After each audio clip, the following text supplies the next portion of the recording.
பாருங்கள், பரோட்டாக்கு மஷ்ரூம் தொட்டு சாப்பிட்டு பாருங்கள். சூப்பராக இருக்குங்க இந்த டேஸ்ட்டு.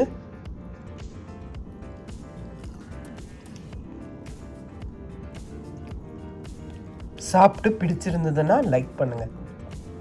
வணக்கம் நண்பர்களே, வாங்க நாம் இன்றைக்கி நம்ம வீடியோவில் மஷ்ரூம் கிரேவி எப்படி செய்கிறதுன்னு பார்க்கலாம்.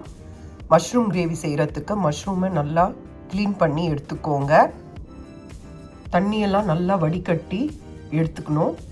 பாருங்கள், சால்ட்டு, மஞ்சப்பொடி, கரம் மசாலா, ஜீரக பவுடர், ஜிஞ்சர் கார்லிக் பேஸ்ட், கறி பவுடர், சில்லி பவுடர், பெப்பர்.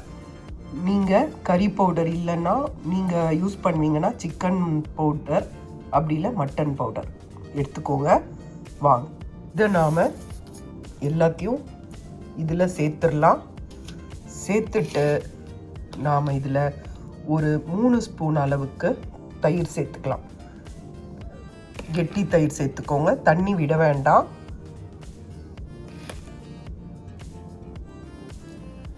சேர்த்துட்டு இதை நீங்கள் நல்லா கையை வச்சு கலரி கொடுத்துக்கோங்க.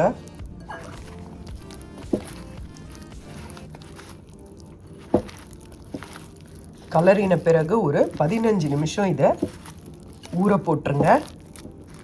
நல்லா கலரிக்கோங்க. கொஞ்சம் கலருக்கு காஷ்மீரி சில்லி பவுடர் சேர்த்துக்கோங்க. இதை நல்லா பெசரி விட்டு ஒரு 15 நிமிஷம் ஊற வச்சுக்கோங்க.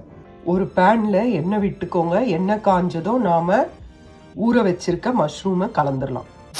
பாருங்கள், வெறும் எண்ணெயில் நாம் கலந்து வச்சுருக்க இந்த மஷ்ரூமை போட்டாச்சு. இதை நல்லா கலக்கி விடுங்க. கலக்கி விட்டு தட்டை போட்டு மூடுங்க.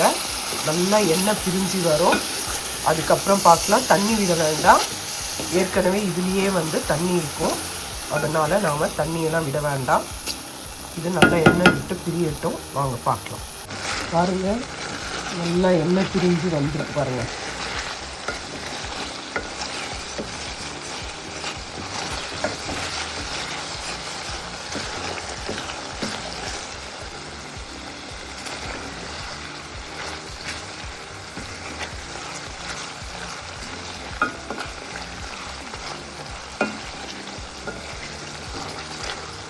சப்பாத்தி, பரோட்டாக்கெலாம் சூப்பராக இருக்குங்க. சிம்பிளான மெத்தடை செஞ்சு பாருங்கள், ரொம்ப நல்லாயிருக்கும். மஷ்ரூம் கிரேவி ரெடி ஆகிடுச்சுங்க. இது நீங்கள் சாதம், சப்பாத்தி, தோசை எல்லாத்துக்குமே தொட்டு சாப்பிட்லாம். பரோட்டா எல்லாத்துக்கும் தொட்டு சாப்பிட்லாம். ரொம்ப அருமையாக இருக்கும். செஞ்சு பாருங்கள்.